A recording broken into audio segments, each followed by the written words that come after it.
네, 시청자 여러분 안녕하세요. 투더 골드문 진행의 문다연입니다. 연휴 잘 보내셨을까요? 일단 연휴 동안 의미 있는 반등이 나왔다 이렇게 보여지는 상황이긴 했습니다. 하지만 연휴가 끝나자마자 또 다시금 좀 큰 폭의 하락세를 보이면서 다시 조정장이 시작되는 건지 많이 두려워하시는 분들 많으실 텐데요. 어떻게 대응 전략 잡으면 좋을지 두 분의 전문가님들 모셔보겠습니다. 먼저 코인 트레이너님 어서 오세요. 네, 반갑습니다. 코인 트레이너 전문가입니다. 설날 잘들 보내셨는지요? 설날 때 아무래도 약 한 8일에서 10일 연속 이제 상승세를 보여준 비트코인. 비트코인 전체적인 시가총액이 약 2,158조까지 오르는 등 전반적으로 이제 다시 상승세를 보여주나 했지만 어제의 기점으로 어제 나스닥이 굉장히 좀 좋은 모습을 보여준 데 반해서 이제 코인이 조금 부진한 약 4%, 5%대 하락을 보여주는 그런 모습을 보여주었는데요. 마찬가지로 시장 자금 또한 조금 이탈하는 이런 모습을 보여주었습니다. 하지만 나스닥이 올랐는데 코인만 떨어지는 거 아니냐라고 걱정하시는 분들이 많은데 우선 나스닥 선물 지수 보시면 장 종료 후에 굉장히 많이 큰 폭으로 떨어지는 거를 확인하실 수 있습니다. 아무래도 거시 경제에 대한 이런 불안성 때문에 조금 빠지는 게 아닌가 싶은데요. 제가 기존에 만들었던 외바닥 찍고 올라가는 이런 모습보다는 최소한 쌍바닥 정도 만들어주고 단단하게 지지해주고 올라가는 게 오히려 조금 더 비트코인 입장에서 안정적으로 우리가 매매를 진행하고 더 안정적으로 우리가 상향을 진짜 찐 반등을 볼 수 있는 그 각이 아닌가라고 보고 있는데 지금 어떻게 보면은 다시 한번 쌍바닥을 만들어주러 가는 이런 모습들 확인하실 수 있는 것 같습니다. 이런 쌍바닥을 만들어주는 과정에서 우리 투더 골드문 참고하시면서 매매 전략 세워보시면 좋겠습니다. 네. 네, 잠시 뒤에 코인 트레이너님과 이 나스닥 흐름과 같이 비트코인 어떻게 흘러갈지에 대한 예측까지 해보겠습니다. 코인 한수님 모셔보겠습니다. 어서 오세요. 네, 반갑습니다. 일단 다시 한번 말씀드리지만 새해 복 많이 받으시고요. 일단 시장 자체가 생각보다 저희가 원하는 흐름으로 가진 않는 것 같아요. 지금 일단 앞에 말씀해 주신 것처럼 비트코인을 예로 들면 비트코인 같은 경우도 10일 정도 꾸준히 올랐습니다. 근데 이 상승폭을 보면 여러분들이 만족하실 만한 상승폭은 아닌 것 같아요. 10일 동안 10몇 프로가 올랐지만 그 캔들의 모양을 보면 윗꼬리가 긴 것도 있고 아랫꼬리가 긴 것도 있고 그 다음에 캔들 모양이 원래 두꺼우면 좋잖아요. 두껍지 않고 얇은 것들도 많이 있습니다. 그런 걸 보면서 아직 오르긴 오르지만 확실히 이 추세를 받고 강력한 힘으로 오른다라고는 볼 수는 없으니까 또 그렇게 어제같이 5% 이렇게 며칠 동안 오른 걸 뱉어내는 모습을 나타내는 것 같아요. 이런 모습을 보면 아직 시장 조금 우리가 안심하고 좀 접근하기에는 조금 이르다. 그렇다면 여러분들이 하셔야 될 게 뭐냐면 반대로 오름이 있으면 떨어짐도 있잖아요. 다시 우리는 밑에서 주워서 그 올랐을 때 또 다시 매도하는 방식으로 짧게 그런 매도 진행할 수 있을 거라 생각을 하고 있습니다. 네, 지금 시장에 안심하고 적극적으로 나아가기보다는 일단 시장의 이슈들을 체크해 나가면서 시장 대응 전략 잡아보는 게 필요한 시점인 것 같습니다. 시장 이슈들 체크해 보겠습니다. 코인 이슈 흑과백, 먼저 악재부터 살펴볼게요. 코인 트레이너님.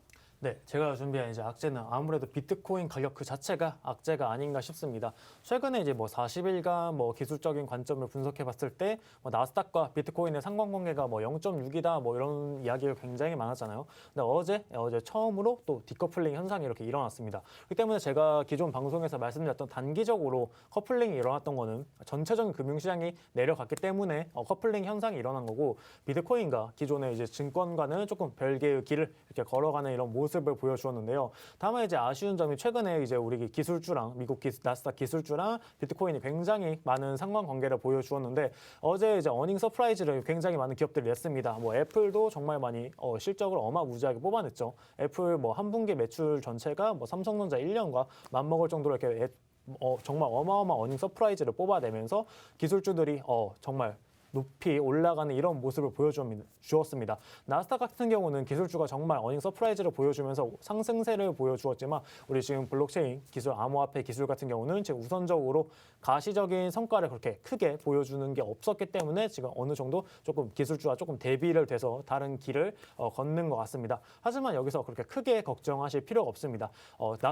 나스닥의 이제 상승은 나스닥의 이 상승 같은 경우에는 이제 기술주가 조금 어닝 서프라이즈로 리드를 했던 거에 반면 이제 오늘 장이 끝나고 나서 제가 아까 앞서 말씀드린 것처럼 이제 선물 지수가 굉장히 조금 폭락을 했거든요. 아무래도 기술적 반등이 조금 있어서 여기 부분에 있어서 지금 나스닥이 정말 찐 반등인가 아니면 데드캣 바운스로 이렇게 떨어지는 와중에 잠깐 한번 튕겨져 올라갔다 다시 떨어지는 건가 여기에 대해서 의견이 굉장히 분분합니다. 우선적으로 지금 시점으로 봤을 때 선물 시장이 하락한다는 것은 데드캣 바운스에 살짝 올랐다가 떨어지는 이 부분을 조금 의식한 게 아닌가 싶고요. 여기에 있어서 비트코인 같은 경우는 조금 빠르게 움직이기 때문에 이거를 조금 선반영해서 자금 이탈이 조금 일어나지 않았나 싶습니다. 반면 이제 채권 금리 같은 거를 봤을 때 저번 주, 지난주에 이제 1.83, 1.87까지 미국 10년물 국채 금리가 굉장히 높은 상승률을 보여주었는데요. 지금 1.7로 조금 어느 정도 안정된 이런 모습을 시장의 모습을 보여주고 있습니다.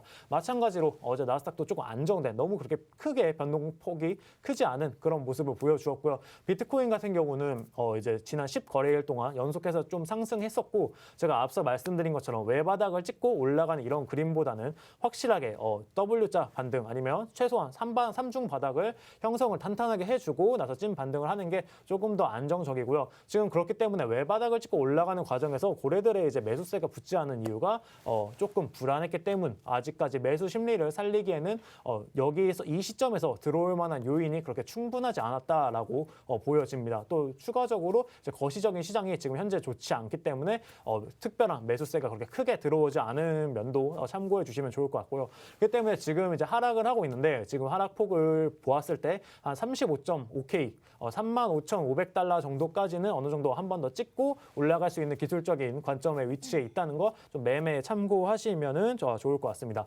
그러면서 이렇게 투자 심리가 조금 위축하면서 우리 업비트 같은 경우는 이제 3개월 예치금이 3개월 동안 약 17%가 감소를 했다고 합니다.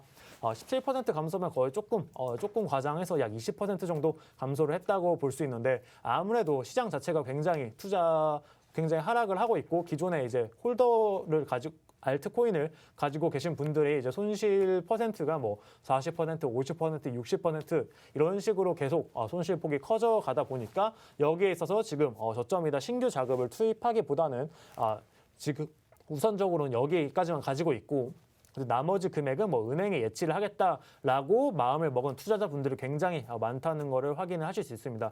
요즘 보시면은 뭐 해외 주식이든 국내 주식이든 아니면 코인 하시는 분들이든 뭐 여기서 난 더 돈을 넣어야지라고 말씀을 하시는 사람보다는 이제 주변 보시면은 지금 이제 뭐 은행에 돈 좀 넣어놓고 그래야겠다. 은행 금리도 잘 주는데 은행 금리를 금리 잘 주는 은행에 조금 안정적으로 넣어놔야겠다라고 말씀하시는 분이 굉장히 주변에 많아진 걸 좀 확인하실 수 있는데요. 아무래도 이렇게 예치금 줄었다는 거, 투자 심리가 조금 줄었다는 거 확인하시면 좋을 것 같습니다. 하지만 투자 심리 죽었지만 다시 한번 또 상승장 올라가면은 은행에 있던 돈 잘 빼가지고 이쪽 시장으로 다시 투입되니까 그런 거 너무 걱정하지 않으셨으면 좋겠습니다. 여러분들 아시다시피 원래 이제 투자 시장의 이제 뭐 흐름, 자금 유입과 유출은 이렇게 곡선을 그리면서 가기 때문에 지금은 어느 정도 유출이 있는 시장이지만 유입세가 한번 시작되면은 굉장히 많은 자금들 한 번에 충분히 들어올 수 있는 시장이라는 거. 지금 현재 이 시장 계속해서 주목해 가고 더 좋은 종목들 째려보고 있다가 매수 들어가면은 정말 좋을 것 같습니다. 그러면서 이제 최근에 이런 이야기들이 굉장히 많습니다. 보면은 정말 아직 겨울은 오지 않았다. 지금 겨울은 오지 않았다라는 조금 자극적인 이런 기사가 굉장히 많은데 자세히 살펴보면 지금 암호화폐 시장에 전반적인 문제는 없습니다. 현재 이 시장에서 블록체인 잘 개발하고 있고요. 물론 디파이, 뭐 해킹 이슈가 최근에 있긴 했습니다. 추가적으로 이따가 이제 코인원수 이제 전문가님이 말씀을 해주겠지만 오늘 아침에 뜬 이제 뉴스만 봐도 솔라나 같은 경우 굉장히 많은 수의 이더리움 해킹이 있었죠. 이더리움 해킹이 있었고 다른 뭐 거래소 같은 경우도 지금 뭐 거래소 이더리움도 해킹 당하고 비트코인도 해킹 당하는 이런 개별적인 해킹 이슈가 있지만 이거는 뭐 거래소에서 이제 지갑을 잘 보관하지 못한 이런 보안적인 이슈라고 보면 좋을 것 같고요. 코인 자체의 개별적인 이슈, 암호화폐에 그렇게 치명적인 스크래치를 줄 만한 지금 악재는 지금 현재 시장에서 보여지지 않습니다. 그렇기 때문에 지금 겨울이 오고 있다라고 하지만 이 겨울이라는 것은 전반적인 우리 금융시장 전체를 조금 의미하는 것 같고요. 아무래도 최근에 이제 파월 의장이 이제 애매모호하게 발언을 한 이런 부분들 거기에 있어서 뭐 블룸버그가 뭐 이 정도 양적 축소를 이만큼 했을 때 어떤 식으로 효과를 나타내는지 뭐 이렇게 뭐 이런 것들을 굉장히 많은 보고서가 어마어마하게 쏟아지고 있습니다. 지금 금융시장에서는. 그리고 마찬가지로 우리 코스피 또한 기존에 전망했던 걸로 다 깨부셨죠. 약 한 우리나라의 증권사 10개 정도가 이제 전망치를 내놓았는데 저번 주만 보시더라도 전망치 하회폭을 다 부수는 등 정말 전문가들도 예측을 하기 어려운 금융시장을 지금 여러분들을 함께 걷고 있습니다. 그렇기 때문에 지금 겨울이 오지 않았다. 블록체인 기술 자체의 문제점은 이렇게 크게 없다. 만약에 우리가 뭔가 혁신적으로 이만큼을 예측을 했었는데 그 수준에 부합하지 못했어요. 그런 부분이 있다면 이건 개별 알트코인의 굉장히 잘못입니다. 프로젝트를 잘 진행하지 못했고 해당 과정을 잘 밟지 못한 이런 게 문제지만 지금도 이제 해당 프로젝트는 계속해서 개발 중이고요. 제가 이따가 말씀드린 애플 같은 경우도 구글 같은 경우도 이제 알파벳을 통해서 계속해서 암호화폐 그리고 블록체인 기술을 계속 개발 중일 것으로 지금 보이고요. 여기에 있어서 기다리고 있는 대기 자금들 앞으로 우리 지금 메타버스가 빠진 그런 기업이 전혀 없지 않습니까? 최근에 또 마이크로소프트 같은 경우도 메타버스 이슈와 함께 이제 블리자드를 인수하는 등 굉장히 이 시장 앞으로 계속해서 커져갈 시장 암호화폐 자체의 그런 문제점 없다는 거 조금 인지해 주시면서 아마 전반적인 금융시장 힘들지만 잘 함께 견뎌내면서 투더 골드문 시청해 주시면 감사하겠습니다. 네.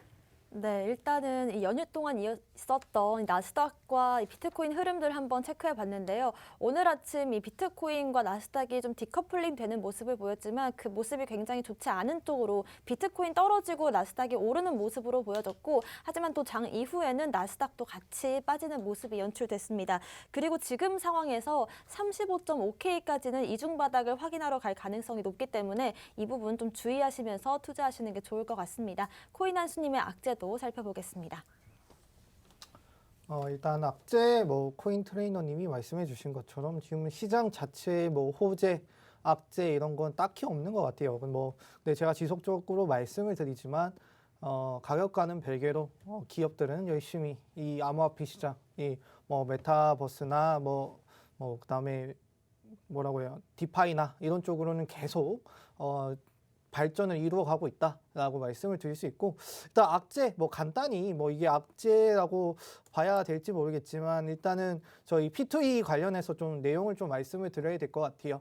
지금 이제 게임 산업이 너무 활발하게 또 진행이 되고 있죠. 넷마블도 들어오고 저희 예전에 폰 게임으로 많이 보던 컴투스 그다음에 최근에 좀 요즘 핫했던 위메이드까지 모두 이 게임으로부터 조금 많은 기업의 발전을 이루었던 회사들인데요.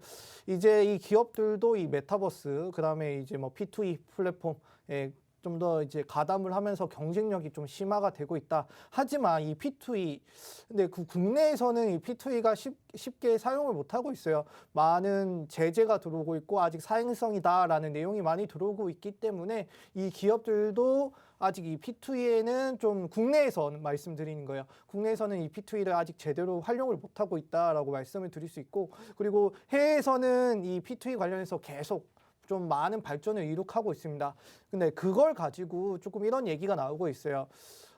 일단은 저희 나라 자체가 국내에서는 전 세계적으로 봤을 때는 게임 자체로만 봤을 때는 여러 가지 게임들이 있지만 그 중에서 대회에 있는 게임 같은 경우는 많이 대회 1등도 하고 상금도 받고 이런 식으로 어떻게 게임 강국, IT 강국의 면모를 많이 보여주잖아요.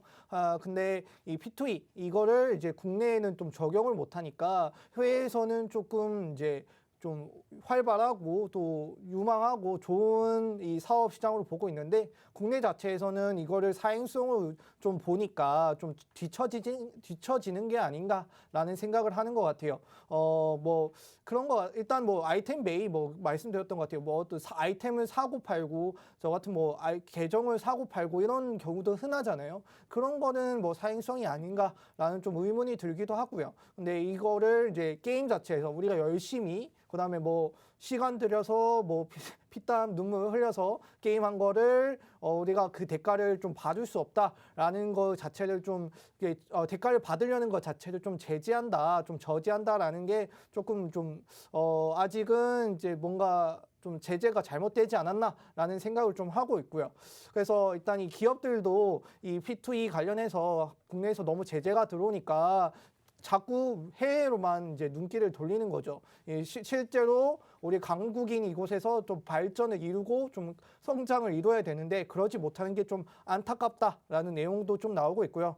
그리고 이 NFT 관련해서 또 말씀을 드려야 될 게 이 NFT 저희 이제 작년은 NFT의 한 해였다라고 봐도 되고 올해도 이제 NFT가 너무 활발하게 제가 연초에 뭐 거의 작년 뭐 4분기 이상의 뭐 10일 동안 4분기 이상의 거래량을 터뜨렸다라고 말씀을 드렸던 것 같아요. 그만큼 이 NFT 열기는 이제 무궁무진하고 많은 기업들이 이제 NFT에 참여를 하고 있죠. 자, 이 오픈시 말씀드렸어요. 이 NFT를 거래하는 거래소, 이 오픈시에서 무료로 이 NFT를 만들 수 있는 이제 방법을 만들었습니다. 이 만든 방법 자체가 이 NFT를 어떻게 만들고 어떻게 활용을 하고 어떻게 사용할 수 있는지 좀 더 대중적으로 알리기 위해서 사용을 한 것 같은데 이걸 가지고 이제 좀 가짜나 사기 관련해서 좀 문제가 많이 된다라고 해요.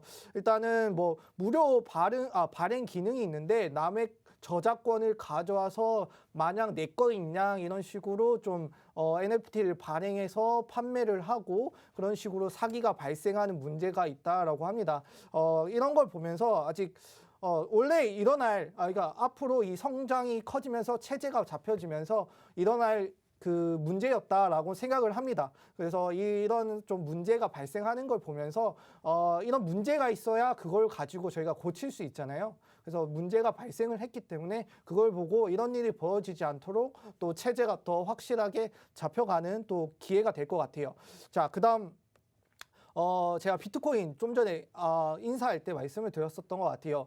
비트코인도 좀 간단히 말씀을 드려야 될 게 제가 10일 동안 많은 10몇 프로의 성장을 좀 했다, 가격 상승을 했다라고 말씀을 드렸지만 가격대로 보시면 4천만 원에서 한 4,700만 원, 4,200만에서 4,700만원까지 오르는 그 정도 가격 상승이었던 것 같습니다.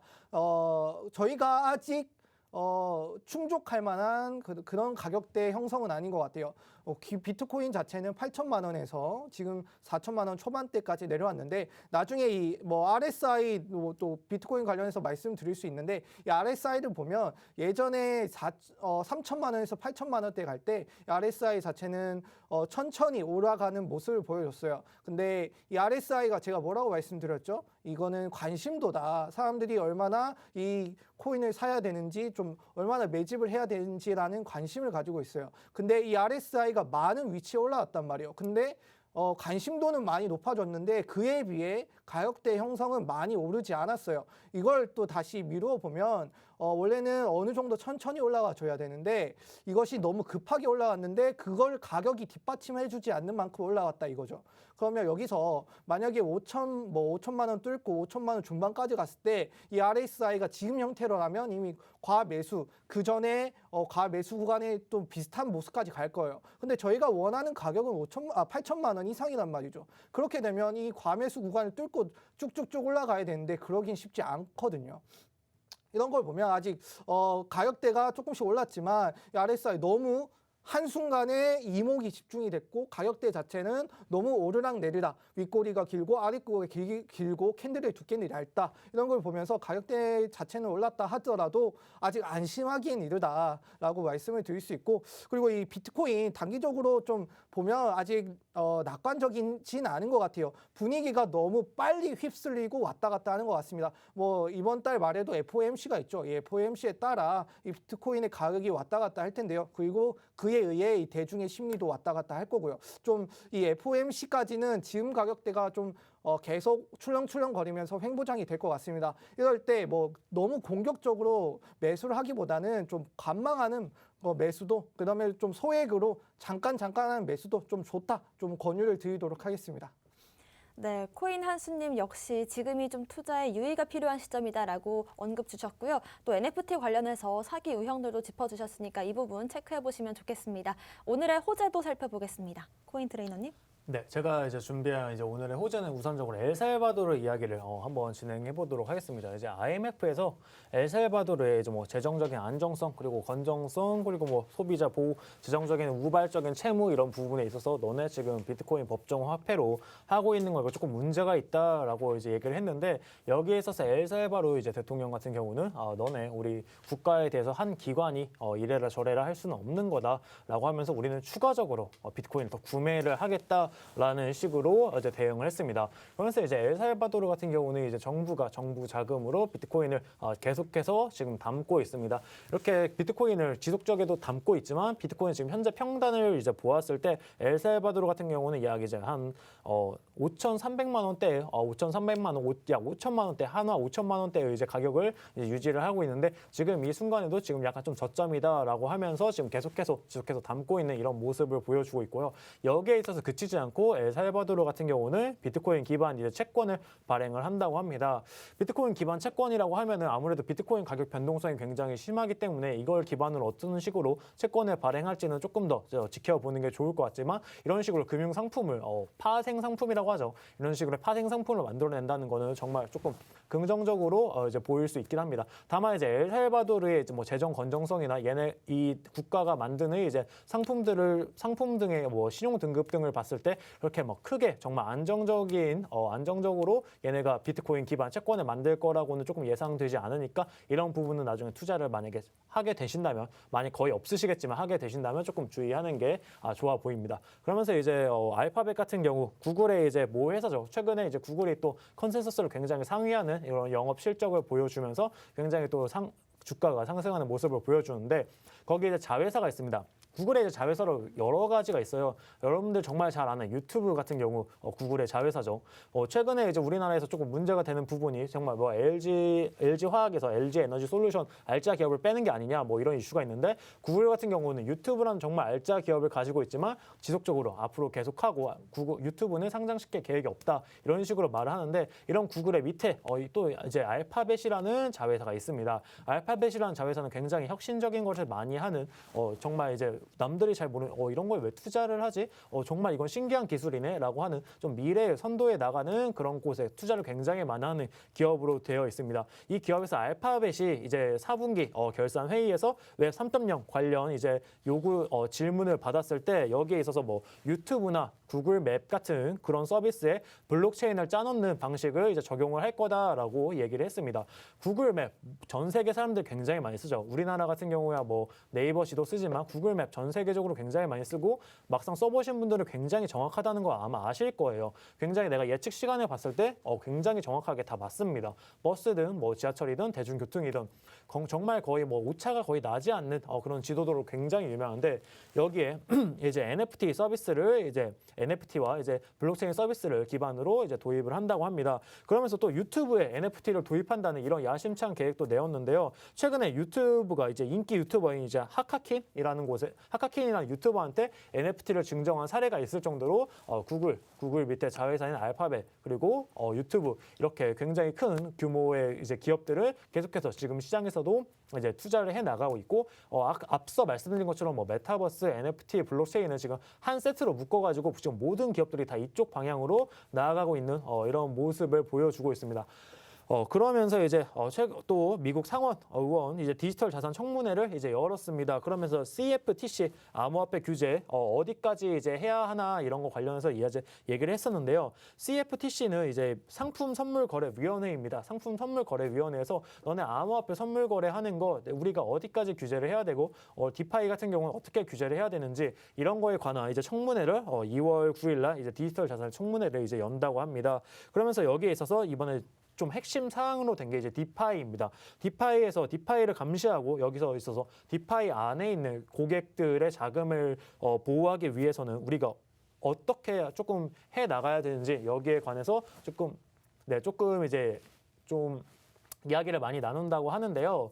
여기에 있어서 디파이에 있어서 지금 제일 문제가 되는 게 그거죠. 이제 탈중앙화인데 킬 스위치를 누가 가지고 있냐. 킬 스위치라고 하는 거는 정말 위급한 상황 시에 누군가가 이 시스템을 잠깐 정지시키고 안정화를 시키는 제도를 말합니다. 우리나라 같은 경우는 뭐 서킷 브레이크 같은 제도가 있어가지고 잠깐 너무 심하다 싶으면 잠깐 멈춰주는 이런 제도를 가지고 있죠. 이거랑 비슷한 거라고 이제 보시면 되겠는데 이 킬 스위치 같은 경우는 이제 디파이를 이제 규제하는 사람 한 명이 이제 가지고 있겠죠. 근데 디파이라는 것 자체가 탈중앙화, 모두가 이제 공평하게 중앙 시스템이 없는데 이거를 누군가가 이제 관리를 한다는 거, 이 자체가 조금 모순인데 이 모순 같은 거를 어떻게 우리 미국 증권거래위원회에서 이해를 하고 여기에 있어서 어떤 식으로 규제를 가할 것인가, 이게 굉장히 이번 사항의 쟁점이 되는 것 같습니다. 디파이가 탈중앙화긴 하지만 이 탈중앙화 시스템을 정말 잘 운용을 하기 위해서는 어느 정도 규제한 안쪽으로는 들어와 주어야지 조금 긍정적인 방향으로 흘러간다고 생각합니다. 왜냐하면 제가 저번에 말씀드린 것처럼 디파이 관련해서 해킹 이슈, 정말 이게 탈중앙화인가? 소수의 누군가가 이 탈중앙화를 움직이는 거 아닌가? 이런 이슈가 굉장히 있기 때문에 여기에 있어서 규제안이 있을 거고요. 스테이블 코인 또한 이번에 규제안이 됐습니다. 네, 저번에 지난 이제 10월 달에 테더가 벌금을 한번 맞았었죠. 너네 정말 이제 예치금만큼 테더를 발행하는 게 맞느냐라는 거에 대해서 벌금을 한번 때렸었고요. 거기에 있어서 이제 바이낸스 테더 쪽에서는 그냥 아무 말 안 하고 너네 왜 그러니? 라고 하면서 그냥 벌금을 내는 이런 이슈가 있었는데요. 여기에 있어서 스테이블 코인을 또 규제하는 이런 방안들 이제 점점 규제안 안으로 들어오면은 우리가 정말 원하는 이제 현물 ETF 같은 경우도 굉장히 승인될 수 있는 이런 탄탄한 발판을 잘 잡아주고 있는 이런 시장이라고 생각이 됩니다. 네. 네, 일단은 엘살바도르에서 계속해서 비트코인을 매집하겠다라는 입장을 표명하면서 호들러적인 면모를 보여줬고요. 또 2월 9일에 디지털 자산 청문회가 있다고 합니다. 여기서 스테이블 코인이나 디파이 관련된 언급이 나올 예정이라고 하니까 이 부분 체크해 보시면 좋겠고요. 마지막으로 알파벳 같은 대기업들에서 계속해서 좀 블록체인을 검토 중이다라는 이슈까지 호재로 작용할 것 같습니다. 코인 한수님의 오늘의 호재 살펴보겠습니다. 오늘의 호재 같은 경우는 일단 뭐 인도 암호화폐 이제 제도화가 조금 한 발 앞으로 다가왔다라고 말씀을 좀 드리는 내용인 것 같아요. 예전에 일단 인도 자체에서 이 암호화폐를 금지를 해야 되냐, 제도화를 해야 되냐라는 이 갈등을 두고 조금 이슈가 많았던 것 같아요. 근데 그 중에 이제 좀 더 이제 제도화 쪽에 중점을 두자라는 좀 방향성이 조금 잡히고 있는 것 같습니다. 일단 인도를 말씀을 드리면 또 인도 자체가 또 인구가 어마어마하잖아요. 자, 이 인구가 어마어마하다라는 뜻은 그 말대로 사람들이 그만큼 암호화폐 시장에 들어올 수 있는 인구가 어마어마하다라는 또 말이 되기도 합니다. 그렇게 되면 또 자금이 들어올 수 있는 또 풀이 생기고 그 자금이 들어오게 되면 또 시장 자체의 유동성을 또 촉진시킬 수 있고 활발하게 하는 또 그런 좋은 또 계기가 될 것 같아요. 자, 일단 이런 인도에서 일단 암호화폐에 좀 더 집중을 하고 암호화폐 이 인도 자체에서 거래량이 너무나 급격하게 증대를 함으로써 이제는 이제 제도화를 하지 않는다라면 좀 문제가 생길 수 있는 지경까지 간 것 같습니다. 저도 이런 좀 이 제도화 관련해서 좀 긍정적으로 생각을 하는 게 일단 러시아나 인도 같은 경우도 좀 이해가 가는 게 세금 관련해서 또 말씀을 드릴 수 있습니다. 세금 저희가 얼마나 벌었으면 그 얼마만큼 또 뱉어내는 그 세금이 있잖아요. 나라 입장에서는 이 세금이 나라 입장에서는 세금이 좀 좋은 작용으로 할 것 같아요. 왜냐면 자기들한테 돈을 가져다 두는 또 입장이 되는 거잖아요. 그렇게 되면 그 돈 가지고 나라 입장에서는 또 굴릴 수가 있고 다른 데 투자를 할 수가 있는 그런 이유가 될 것 같아요. 인도도 그렇고 러시아도 최근에 원래는 지금 채굴 관련해서 먼저 이슈가 나왔었죠. 채굴 관련해서는 이거 안 된다. 우리 좀 전면 금지를 산다 했었는데 이 푸틴 대통령께서 이거를 양쪽을 다 우리 채굴 허브 이 인력을 그대로 가져가고 풀을 가져갈 수 있고 경쟁력을 가져갈 수 있는 걸 놓치지 말고 그 안에서 문제가 생기지 않도록 또 규제와 정책을 만들어 보자라는 얘기가 나왔었고요. 그 후에 이제 이 푸틴 대통령이 방향성이 완벽하게 정해져서 좀 더 확실하게 정해져서 이거 우리가 채굴 허브 잘 굴려서 이거 세금 거두면 이거 나라의 국력에 도움이 된다라는 좀 그런 얘기가 나왔던 것 같아요. 그렇게 보면 인도 입장에서도 이렇게 제도화를 만들면서 좀 더 그 세금 갖고 이제 좀 활용할 수 있는 가능성이 생긴 것 같고요. 그렇게 되면 이제 아까 말씀드렸던 것처럼 암호화폐 시장이 좀 더 커지지 않을까라고 말씀을 드릴 수 있습니다. 자, 그리고 자, 빅테크 기업들이 이제 NFT에 점점 많이 들어온다라고 말씀을 드렸던 것 같아요. 뭐 유튜브, 코인트레이님 말씀 주신 것처럼 구글에서 이제 유튜브 관련해서 또 NFT 만들고 메타도 있죠. 그다음에 트위터까지 모든 기업들이 이제 NFT를 좀 주시하고 만들고 있습니다. 자, 이 NFT라고 하면 뭐 각자의 뭐 추억이 되는 물건 혹은 상징이 되는 물건도 NFT를 만들 수 있고요. 그다음에 내가 찍은 사진이나 뭐 그림 이런 것도 충분히 나의 능력을 발휘해서 가격이 매겨질 수 있는 계기가 되기 때문에 많은 사람들이 참여하셔서 자기의 뭐 그런 능력이나 그다음에 뭐 그 좋은 작품이나 이런 걸 좀 티를 낼 수 있는 좀 좋은 계기가 될 것 같습니다. 자, 이 NFT 사람들이 좀 많이 관심을 가지고 있잖아요. 그런 이유가 조금 궁금하실 텐데요. 이 NFT 자체는 유동성이 좀 낮은 것이 암호화폐 시장에서 NFT 조금 사람들이 눈을 돌리는 이유가 아닐까라고 생각을 하고 있습니다. 상대적으로 뭐 구매나 판매 뭐 이런 거가 그런 건 좀 쉽잖아요. 그다음 쉽고 그다음에 또 암호화폐보다 좀 안정적이다라는 심리를 가지고 있을 것 같아요. 그다음에 이 NFT를 사람들은 좀 럭셔리 상품으로 생각을 하고 있습니다.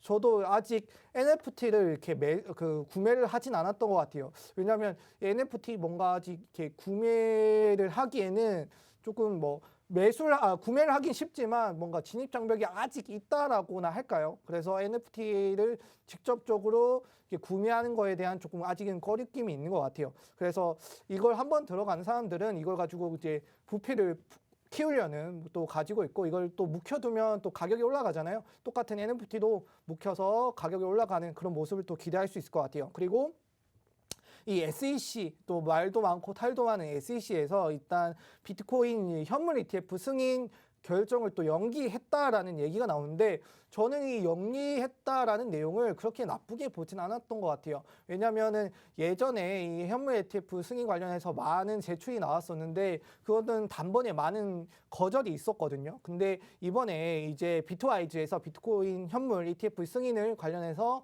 내용을 보냈는데 연기가 되고 있어요. 왜 연기가 되고 있냐면 아직 자료가 좀 불충분하다. 자료를 더 보합해서 오라라는 내용인데 이걸 다르게 생각을 하면 그러면 이 자료가 더 충분히 내가 원하는 만큼 보합이 된다라면 현물 ETF 승인도 쉬운 일이 될 수도 있다. 금방 일어날 수 있다라는 생각을 좀 했던 것 같습니다. 자, 이렇게 만약에 현물 ETF가 또 승인이 된다라면 엄청난 비트코인 시장의 호재로 작용을 할 것 같아요. 그래서 앞으로 이 비트코인 시장 호재가 뭐 현물 ETF 말고 등등 더 많습니다. 기관 투자자들의 유입도 있고요. 그런 걸 좀 기대를 해보면서 이 암호화폐 시장 조금 낙관적으로 하지만 너무 공격적이진 않게 좀 바라볼 필요가 있다라고 말씀을 드리겠습니다.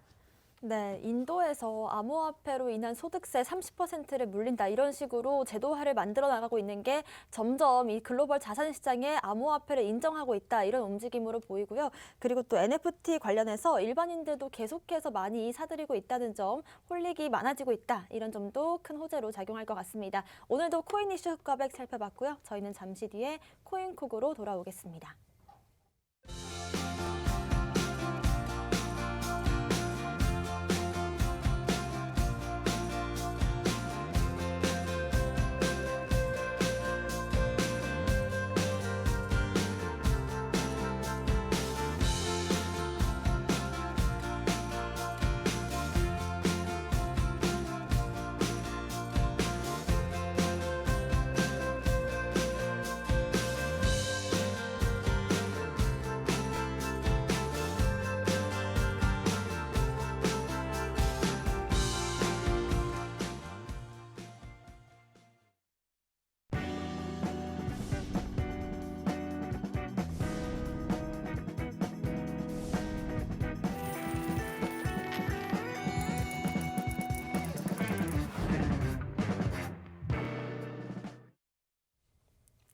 네, 코인콕 특징주 분석 시간입니다. 그간 특징적인 움직임 보여준 코인들과 보여줄 코인들 리뷰해 보겠습니다. 먼저 코인 트레이너님의 오늘의 특징주 어떤 걸까요? 네, 제가 오늘 준비한 특징주는 이제 헌트입니다. 아마 좀 전에 다들 어마무지한 그런 무빙을 아마 다들 확인을 하셨을 겁니다.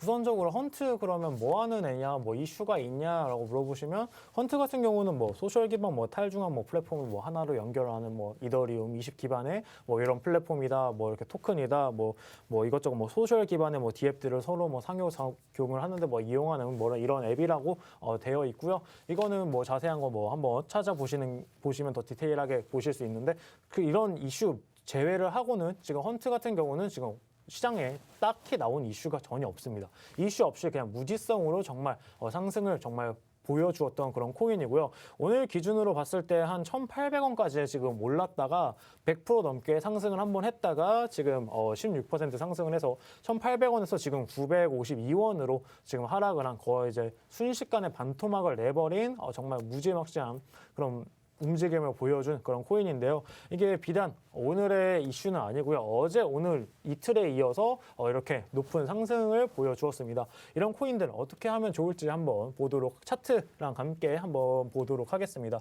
우선적으로 이제 정보 보시면은 아마 여기 코인 마켓캡 제공 보시면은 929억 원. 굉장히 시가총액이 작죠. 이런 시가총액이 작은 종목들은 굉장히 펌핑을 하기가 굉장히 쉽습니다. 적은 금액으로도 시세 조정이 정말 가능하기 때문에 이런 부분들은 사실 뭔가 호재도 없고 악재도 없고 정말 아무것도 없는 이런 상황에서 이렇게 한 번씩 윗꼬리를 이렇게 만들어준 이런 움직임을 보여줬다는 건 이제 세력이 한 번 장난치고 물량을 떠넘기고 나갔다, 아니면 물량을 한번 매집하러 들어왔다라고밖에 보여지지 않는 이런 움직임을 보여주었는데요. 헌트 같은 경우는 보시면은 윗꼬리를 정말 여러 번 이렇게 남긴 이런 종목들입니다. 이런 종목들 같은 경우는 과거의 이제 흐름을 봤을 때 이렇게 윗꼬리를 길게 남겨준 종목들, 세력이 지금 장난을 치고 있다라고 해석하시면 정말 좋을 것 같습니다. 그렇기 때문에 이렇게 윗꼬리를 길게 달고 급상승하는 종목들, 예를 들어서 내가 뭐 한 8%대 상승하고 있는 종목들 한번 탑승을 해봐야지, 이런 건 괜찮습니다. 이렇게 접근하는 거는 뭐 스캘핑 관점으로 정말 손절 라인 타이트하게 잡고 접근하면 괜찮습니다. 하지만 지금 이미 뭐 헌트 같은 경우는 뭐 아까 보시면은 뭐 20% 이미 뭐 30% 이상 올라가 있는 상태, 거기서 뭐 60%까지 뛰니까 60%에서 이제 막 개미들이 이제 불나방들이 들어오기 시작합니다. 불나방들이 다 들어오기 시작하고 여기 지금 1분봉으로 보시면은 지금 이 부분이에요. 네, 이 부분인데 지금 약 1분 만에 1,500원에서 1,300원까지 1분 만에 빼버렸습니다. 고점 대비해서는 고점 1,800원에서 약 2분 만에 1,300원까지 여기 보시면은 약 한 21%를 2분 만에 빼버리는, 1분에 한 10%씩 이렇게 빼버리는 이런 무빙을 보여주었습니다. 그렇기 때문에 만약에 내가 이렇게 스캘핑을 들어가고 싶다라고 하시면은 내가 매수하는 지점 같은 경우는 이렇게 상승하는 이런 빨간색 캔들을 제외하시고요. 매수 타점은 3분봉으로 보시는 게 되게 중요합니다. 3분봉으로 보시고 이런 눌림목 구간들, 여기 보시면 이렇게 파란색 눌림목 구간 있죠. 파란색 구간들 제가 동그라미를 쳐드리도록 할 텐데 하트로 쳐드리겠습니다. 이런 눌림목 구간들, 이런 구간에서 잡으시고 손절가 라인 같은 경우는 내가 매수한 이 시점에서 만약에 밑에 바닥이 없다, 이런 경우는 바닥이 없잖아요. 이렇게 보시면은 마이너스 한 2% 정도 이렇게 짧게 내가 정말 타이트하게 잡으시는 게 중요하고요. 만약에 내가 조금 여기서 잡았다, 이 라인 약 한 863원 정도에서 내가 한번 잡아봤다라고 하시면은 기존의 바닥 라인이 여기 뭐 한 829원 이 정도 라인에서 짧게 정말 손절가 짧게 잡고 대응하시는 걸 바라겠고요. 오늘 상승한 차트를 보겠습니다. 그럼 오늘 상승한 차트 같은 경우는 이렇게 음봉이 뜬 이런 부분을 한번 매수 타점으로 잡아볼 수 있겠는데요. 아무래도 951원 정도 매수 타점으로 잡고 951원 잡았으면 심리적인 저항 라인은 아마 1,000원 정도가 될 겁니다.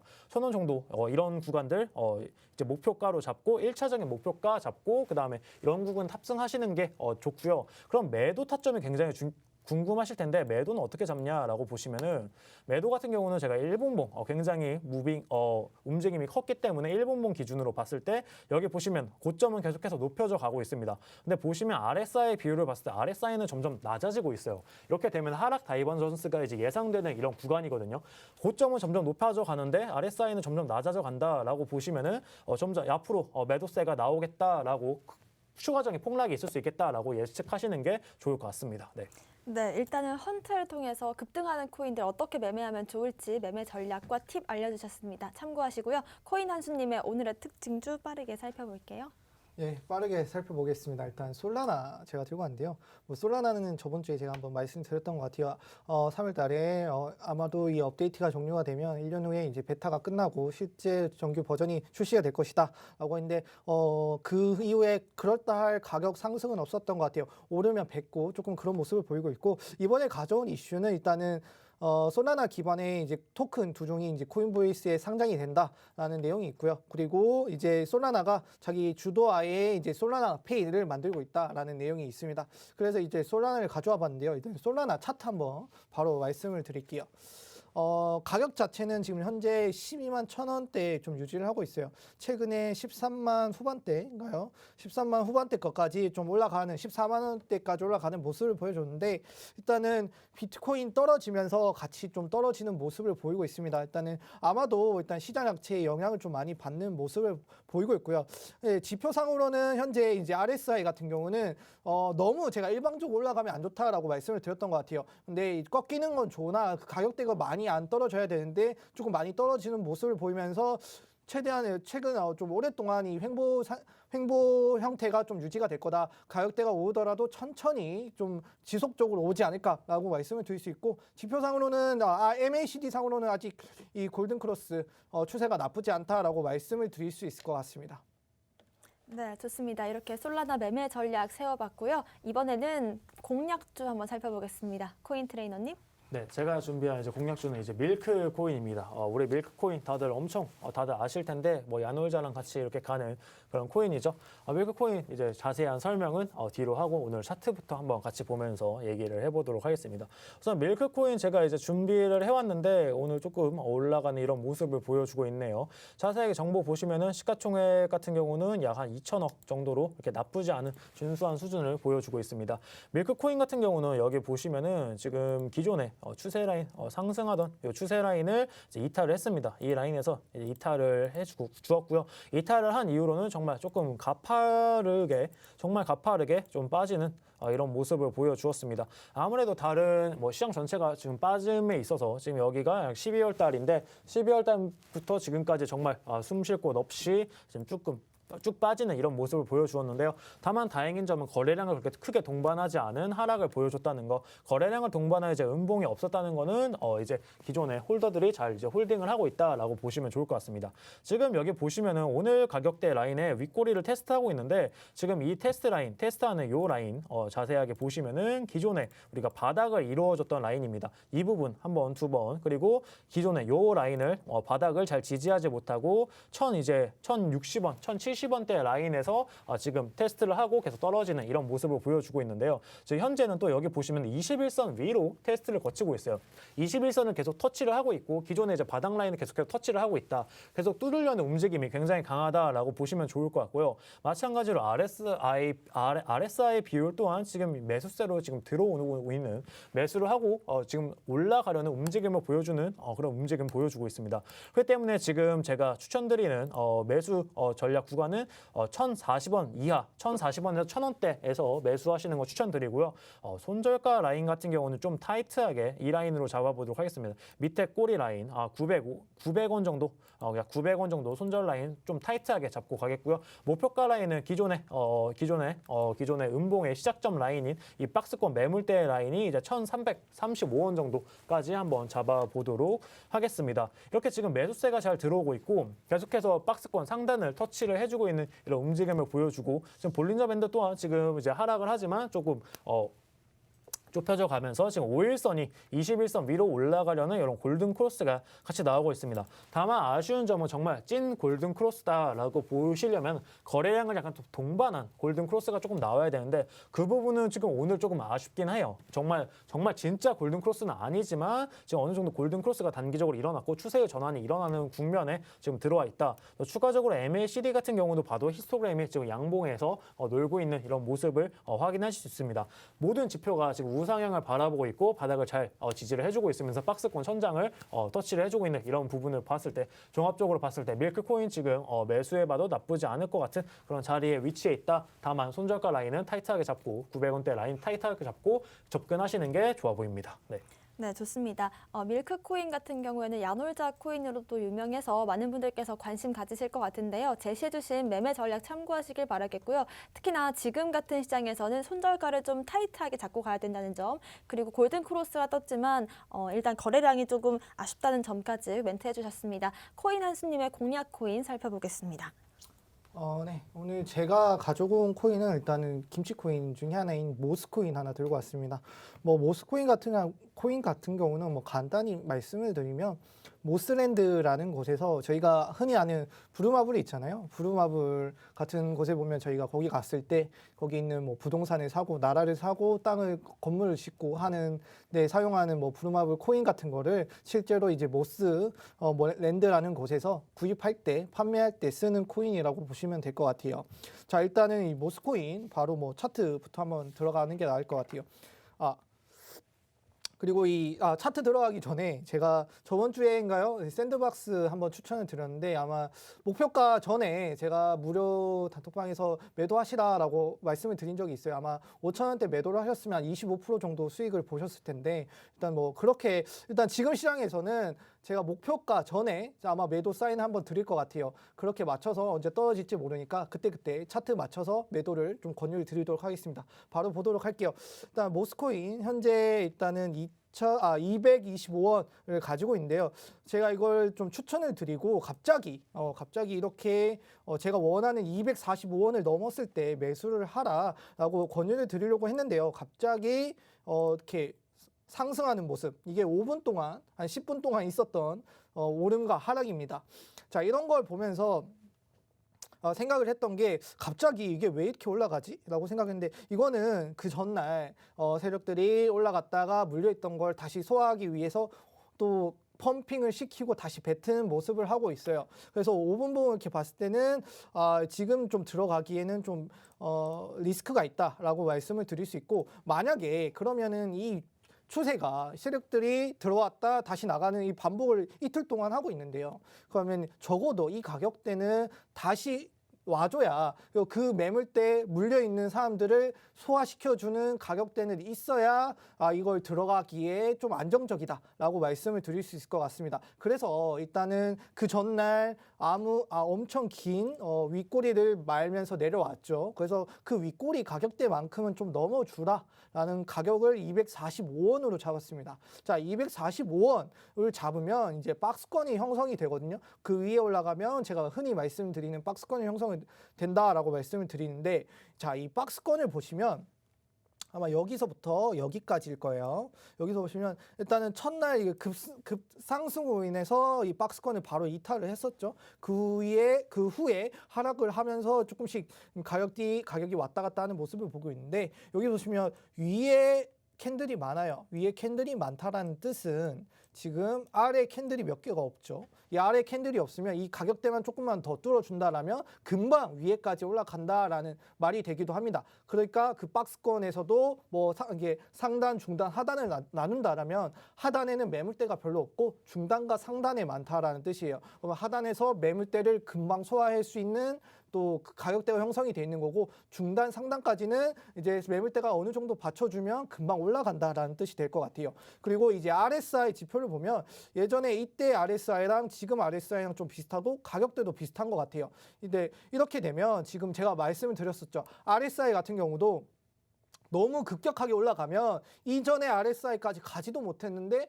가격대가 지금 현저히 떨어져 있는데도 그 정도다라고 보면 근데 비슷한 모습을 하고 있어요. 그래서 지금 들어가기에도 나쁘지 않다. 밑에 MACD 지표를 봤을 때도 골든크로스가 됐고 이 상태가 좀 가격대가 유지만 돼준다라면 이거 좀 볼 수 있다. 최대의 20% 이상의 수익을 볼 수 있다라고 말씀을 드릴 수 있을 것 같습니다. 네, 일단 모스코인 지금 방금 또 급등이 나온 그런 코인인데요. 어떻게 매매 전략 세우면 좋을지에 대한 조언 주셨습니다. 그리고 샌드박스 수익 보신 분들 축하드린다는 말씀 드리면서 지금 계속해서 좀 횡보장과 하락장이 반복되고 있는 상황입니다. 이런 횡보장 속에서는 우리가 박스만 제대로 알아도 매매를 잘할 수 있다 이렇게 말씀해 주셨는데요. 코인 한스님과 잠시 뒤에 오후 1시 반부터 함께 하시면서 매매 전략 같이 세워보면 좋을 것 같습니다. 저희 무료 방송 함께 하실 수 있는 방법 안내해 드리겠습니다. 먼저 컴퓨터로 들어오시는 분들은요. 팍스경제TV 검색하셔서 들어오시면요. 좌측 하단에 투더 골드문 배너가 있습니다. 배너를 클릭하시면 바로 전문가님들의 실시간 무료 방송과 또 교육 영상을 시청하실 수가 있고요. 핸드폰으로 들어오시는 분들은 녹색 창에 투더 골드문 검색하시면 상단에 링크 보이실 겁니다. 링크 누르고 들어오시면 또 바로 실시간 무료 방송 보실 수 있으니까요. 잠시 뒤에 오후 1시 반부터 우리가 박스를 어떻게 공략하면 좋을지에 대한 코인 한수님의 강의 같이 함께하면 좋을 것 같습니다. 오늘 저희가 준비한 소식은 여기까지입니다. 또 본 방송에서 제공하는 정보는 투자 판단의 참고 자료일 뿐이며 특정 자산 가치의 상승과 하락을 보장하지 않는다는 점 유의하시길 바라겠습니다. 저희는 다음 이 시간에 오겠습니다. 시청자 여러분, 고맙습니다.